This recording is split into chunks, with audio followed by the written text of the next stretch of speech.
There are many ways that the EU may change its MRLs, but in this case here, for illustration purposes, I'm just going to use examples where the MRL changes are a result of an evaluation from the European Food Safety Authority, EFSA.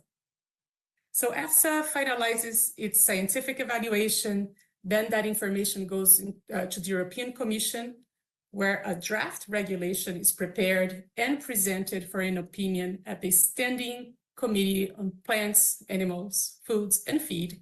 And of course, that's very long to say it all the time. So we usually call it SCOPAF or PAF for short. So if PAF and the European Parliament do not object to that draft, then the proposal is notified to the World Trade Organization, where there is an opportunity again to submit comments. But the comments are usually submitted just by members of the WTO, of course, just the countries, the member states. Again, here is very important to monitor closely and submit comments if the proposed change is a concern to you. The comment period is only 60 days as well. And then after all that, the EU will publish its final decision in the form of an implementing regulation.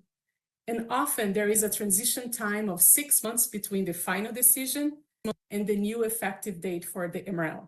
And the database also has a very interesting feature. It calls it pending MRL. So even though the MRL has changed, but it's not yet implemented, the database will show this MRL and the date when it will become effective. So that's very interesting.